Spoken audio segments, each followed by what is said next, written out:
Vladimir Fedorovski, bonjour. Bonjour. Vous publiez le roman de l'espionnage, on va parler de ça, parler de la Russie, vous connaissez de l'intérieur, l'histoire russe, Gorbatchev, Eltsine, Brejnev, vous les avez pratiqués, connus, Poutine. D'abord, il y a 20 ans, c'était la chute de l'Union soviétique, le putsch, Gorbatchev qui perd la main, Eltsine sur le char qui récupère la mise. L'image quelle image. Extraordinaire, vous y étiez. J'étais porte-parole des antiputschistes, j'étais porte-parole d'un des premiers partis démocratiques à l'époque, qui s'appelait le Mouvement de réforme démocratique, et j'ai vécu toute cette... Peut-être le seul moment que j'étais vraiment à la première ligne, c'est le moment 91, et je garde un souvenir assez attendri. Vous avez été sans doute un des Russes les plus médiatisés de toute l'histoire. Pendant toute la perestroïka, vous étiez le porte-parole. Je vendais la camelote. Oui.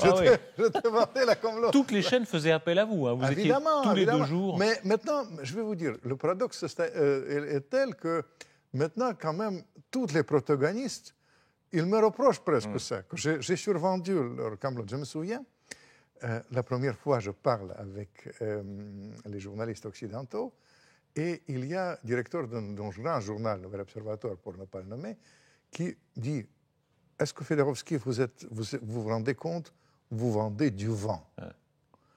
Et je lui réponds: oui, mais c'est le vent de la liberté. Ils ont titré le vent de la liberté. C'était une période, vous comprenez, Sakharov, quand il sort, il vient à l'ambassade. Elle était à l'ambassade, et je réunis tous les journalistes du monde. Tous. Et il y a quelqu'un qui reproche à Sakharov de venir. Il a dit: vous risquez avec lui. Il a dit: il risque beaucoup plus. Il risquait avec nous. Et finalement, c'est comme ça que c'est passé. Vladimir Fedorovski, quand vous dites vous vendez du vent, alors vous êtes cabotin, vous êtes très vendeur, vous avez un petit côté camelot, mais vous connaissez de l'intérieur l'histoire russe et soviétique. C'est pour ça que vos livres sont passionnants. 69 ans, la vie de l'Union soviétique, 69 ans tout le monde. Alors, aventure terrible, combien de morts? 25 millions, 20, 25 millions? Mon ami Yakovlev, il donne 25 millions, qui était ancien numéro 2 de Gorbatchev, donne le chiffre documenté 25 millions. 25 millions, mais d'autres donnent des chiffres plus importants. Solzhenitsyn, il dit, il réunit tout le monde, 80 millions. Mais ça, c'est le chiffre que je retiens, documenté, confirmé, 25 millions, Lénine, Trotsky, Staline. Et en même temps, une histoire, une aventure extraordinaire. Ce petit groupe, d'ailleurs à Genève, notamment, de gens de Lénine, etc., qui étaient des bohèmes, qui arrivent à prendre le plus grand pays du monde. Vous avez une nostalgie de ça? J'ai une nostalgie de ça, non. Pour vous dire, vous comprenez, ils étaient à Genève, c'est vrai. Tout à l'heure, j'ai fait une conférence à la Société de lecture. Vous savez, ils ont Lénine dans leur fichier. Et Lénine, il faut comprendre, ils étaient, on peut appeler ça une sorte de gauche caviar, 17 ans à l'étranger, plutôt financé par les industries et les Russes, et il vient sans programme.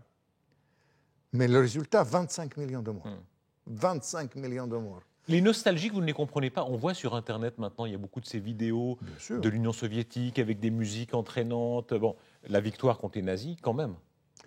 Évidemment, mais ça, ma famille a richement payé, si j'ose dire, parce que j'ai 10 fils sont perdus. Et mon père, il est mort après suite. Il y a 25 millions de Russes. 25 millions de Russes. Vous imaginez 2 chiffres.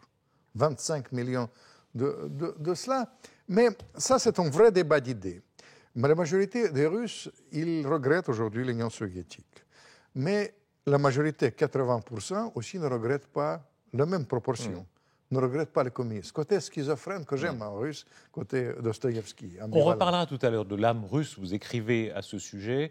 Mais si on reste un instant sur la nostalgie, Staline même. Staline revient très à la mode. Staline, il est toujours l'homme historiquement le plus populaire de la Russie. Ça me tue. Moi, je ne pense pas que ce soit l'Europe, si vous me permettez, que ce soit là-bas, en Russie, qu'il faut vivre dans l'illusion. C'était un régime, pour moi, pour parler crûment, criminel. Ils envoyaient, vous comprenez, 25 millions, c'est 25 millions. Et sortir de ça, ce n'était pas une mince affaire. C'est pour ça que j'aime cette période de la sortie du communisme. Les Russes détestent aujourd'hui à la fois Gorbatchev et Eltsine. Pour autant, détrompez-vous, ça aurait pu terminer dans les fleuves de sang, dans l'apocalypse mondiale, dans la guerre civile, ça s'est terminé plutôt agréablement. Une fois, j'ai entendu moi-même la phrase de Jean-Paul II. Il disait, c'est un miracle, le sortie du communisme, sans effusion du sang, c'est un miracle. 10 000 têtes nucléaires, vous comprenez, c'est extraordinaire. Aujourd'hui, dans cette succession de têtes qui ont incarné l'Union soviétique, puis la Russie, c'est Vladimir Poutine, homme vraiment du système, hein. C'est un ancien du KGB, vraiment dans la fibre, c'est lui. Bien sûr, Poutine, c'est un homme assez intéressant. Dans la réalité, c'est quelqu'un qui était formé par le KGB. Il y a ce côté qu'il vend, le côté James Bond. Il utilise les méthodes d'espionnage au sommet de l'État. Une fois, j'ai dîné avec lui, il copie vos gestes. Je vous ai raconté ça. Copie les gestes. Je dis, qu'est-ce que c'est que ça? Pourquoi? C'est les méthodes. Il travaille comme ça avec leur agent. Il copie leurs gestes pour les remettre à l'aise.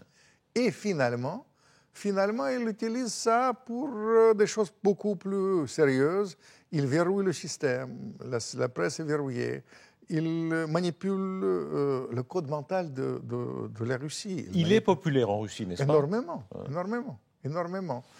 Est-ce que ça va durer? Il y a une sorte de baraka quand même. Dans la politique, il faut avoir la baraka. C'est l'augmentation du prix du pétrole. Ça a joué en sa faveur, évidemment. Mais surtout qu'il il utilise la grandeur de la Russie comme une référence principale. Mais nous avons des références un peu différentes dans la grandeur, pour vous dire. Parce que pour moi, Staline, c'est un énorme assassin. Lénine, pour être franc, malgré sa présence en Suisse, si long, puisque la Suisse l'a inspiré, Lénine, vous portez aussi la responsabilité. Et quand même, c'est un grand assassin, Trotsky aussi. Et en revanche, Sakharov, Solzhenitsyn, Tchaïkovski, ça, c'est mes références. Les références ne sont pas les mêmes. On voit ces images de Vladimir Poutine qui fait du cheval, qui fait de l'avion, qui a toute cette de la rigolade. Mais est-ce que ça marche réellement auprès des Russes, ce côté macho, dominateur? Évidemment. Mais ça, c'est une chose qu'il fait consciemment. Comme nous faisons un peu... Moi, je faisais ça autrefois à propos de la perestroïka. Ouais. On vend aussi, moi je suis spécialiste aussi de vente d'images. Il utilise ça avec beaucoup de brio, il ne faut pas dire. Simplement, pour moi, c'est un peu bas de gamme pour les choses. Mais le bas de gamme marche aussi. Pourquoi pas? Mais il a maîtrisé ça. Vous vous souvenez, le motocyclette, judoka, tout ça, c'est limite opérette. Mais la politique est souvent opérette. Même en Occident, ne détrompez-vous. C'est le fond de sa personne aussi. Vous avez, par exemple, raconté ce dîner où il y avait Roger Vadim et Vladimir Poutine. Poutine parlait du judo. C'est pas un homme léger, hein? Non, ce n'est pas un homme léger, mais même à l'époque, c'est un séducteur aussi à sa façon. Il ne faut pas... et moi, ça m'amuse de le suivre.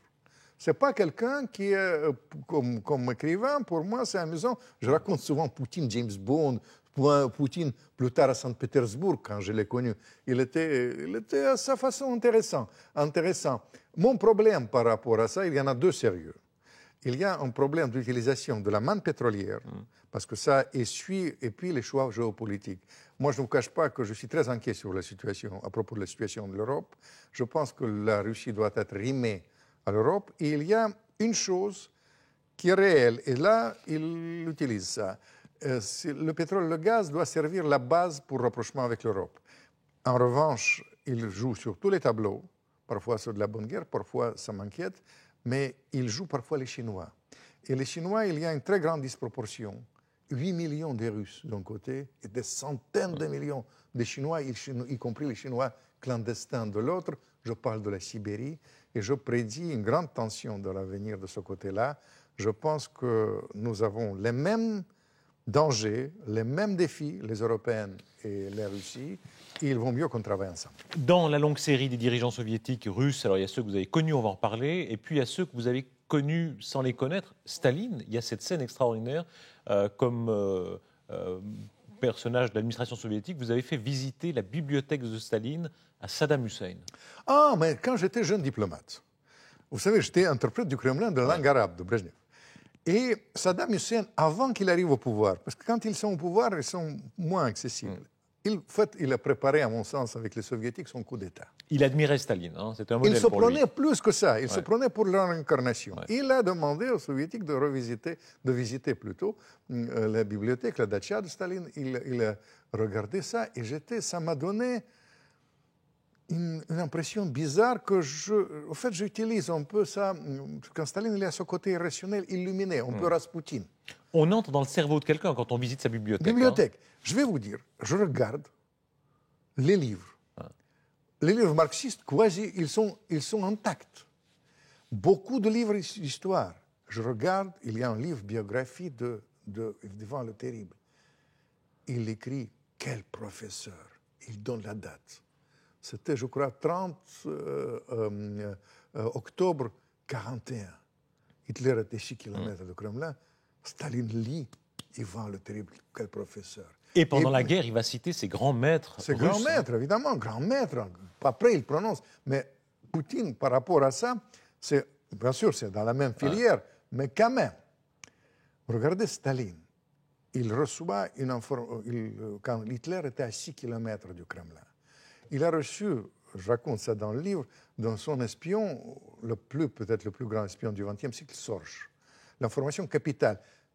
Le Japon ne va pas entrer en guerre contre l'Union soviétique, elle va attaquer les États-Unis. Et Staline réunit ses dernières forces. N'importe quel chef d'État du monde aurait jeté ses forces tout de suite dans les batailles. Hitler est à 6 km du Kremlin. Il organise un défilé de la dernière chance. Ça c'est un moment magique, à tel point que les Russes ils ont reconstitué hier ce défilé. Oui, c'était un 7 novembre, sur la place Rouge. Dingue. Inimaginable. Et là, il cite les grands héros de l'histoire russe. Il y a, tout d'abord, il a jeté les vétérans. Il marche à peine affamé. 5 minutes, 10 minutes après. Une sorte de rouleau compresseur, ces forces qu'il a su venir du côté japonais, du côté du Proche-Orient, manteau de fourrure. Et puis, quand il parle, c'est le plus significatif. À l'époque, ils appelaient camarades. Lui, il dit frères et sœurs. Ça va vous étonner encore plus. Il dit au nom de au nom de Christ. Lui, soi-disant marxiste, mais il a eu son gourou, il a eu tout un tas de choses. Et il a été enfant de cœur. Comme beaucoup d'anciens. Oui, évidemment. En plus de ça, un séminariste.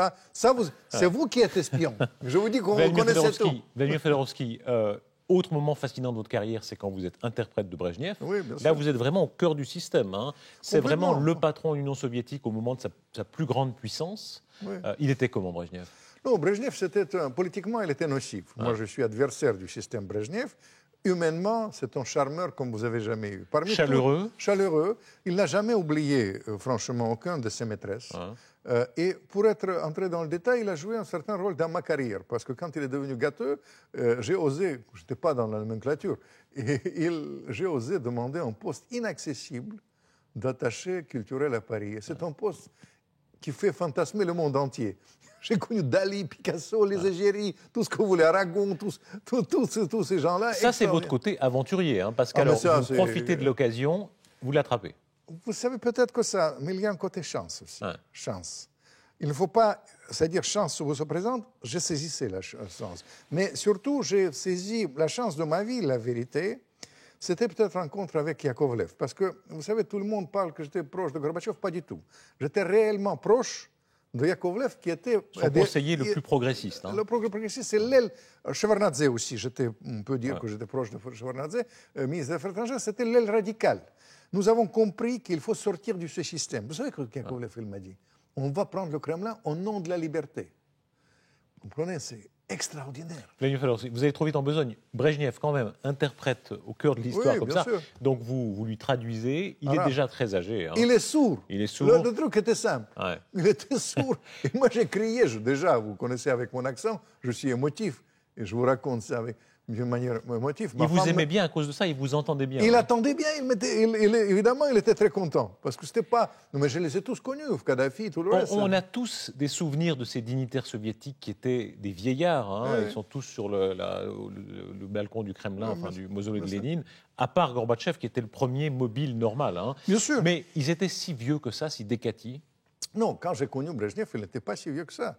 Et je vais vous dire, détrompez-vous dans ce système. C'est un système, c'est pour ça que les Russes, ils adorent cette période. Parce que c'est un système qui produisait parfois les médiocrités, mais parmi eux, il y avait des gens qui ont eu une vision. Par exemple, Andropov, qui est l'homme que je considère dangereux. Mais c'est un homme d'intelligence. Des réformistes avant l'heure. Hein. Beria, même l'affreux Beria, avait des idées de changement. Beria, c'est un vrai réformiste. Ouais. Beria, c'est un côté inattendu de la chose, les gens ne savent pas. Mais Beria a proposé un programme. Ça les choque aujourd'hui, les Soviétiques. Beria, c'est un diable pour les Soviétiques, pour les Russes. Des criminels affreux en même temps. Et en même temps, évidemment, mais ils ont été tous criminels. Ouais. Il ne faut pas qu'on se mente. C'est tous les grands criminels contre l'humanité, y compris Khrouchtchev qu'on aime tant, etc., et surtout Khrouchtchev. Mais simplement, Beria, quand il était au pouvoir 100 jours exactement, après la mort de Staline. Et il a proposé un système qui allait plus loin que Gorbatchev. En 1953, ça aurait pu changer la donne. Autrement, si on réalisait le programme de Beria à l'époque, peut-être la Russie aurait été en Europe. Mais si Lénine est resté en Suisse, peut-être la Russie aurait été en Europe doublement. Je peux vous dire, il y a une chose qui hante. J'ai un copain, un grand écrivain français, Raspail. Son père, il était le chef des services secrets, encore une fois, en Suisse, des Français en Suisse, pendant la Première Guerre mondiale. Et il a eu tout le donné pour arrêter Lénine, mais il attendait l'ordre de Paris. Et c'était à la gare de Genève.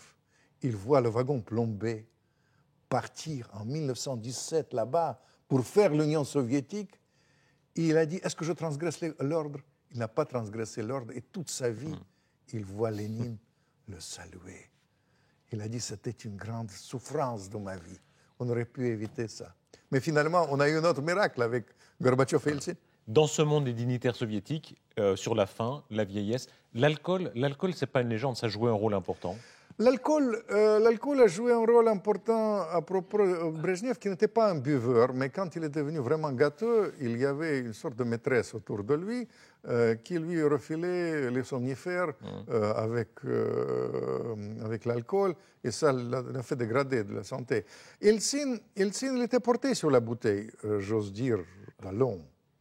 J'ai bu pendant le putsch 2 bouteilles, chacun avec lui, pour ruiner ma réputation. Mais, vous savez, Eltsine, il y avait un autre aspect. Eltsine, il était fragile psychologiquement. Il était écrasé par le fardeau de l'histoire qui est tombé sur ses épaules. Et Eltsine, il appartenait à une race que vous connaissez en Europe souvent. Il y a souvent les gens qui sont bons en opposition et nuls aux affaires. Et ça, Eltsine, il n'était pas, disons, nul aux affaires, mais il était écrasé par le fardeau de l'histoire. Parce qu'il a commis parfois des fautes, il y avait des choix. Je me souviens de ces conversations, puisqu'en opposition, on était ensemble. Il m'a dit, il faut les acheter, parce qu'autrement, il va nous balayer. On va les nommer milliardaires, il disait. Et les Russes, tous les Russes que vous connaissez ici, ensuite, on m'a nommé milliardaire, disent les Russes. Nomenclature a été nommée milliardaire. Et Eltsine était écrasé par cela, et finalement, il a terminé mal. Mais j'ai une certaine faiblesse pour lui, parce que c'était un homme qui a eu un flair, un courage. Et évidemment, Gorbatchev est de loin plus intelligent, plus policé, plus occidental. Mais je pense qu'ils sont tous les deux réunis dans l'histoire. Mais je vous pose la question, vous posez trop. Est-ce qu'un homme politique doit être intelligent? Je pense qu'un homme politique doit être the right man in the right place. L'homme à sa place.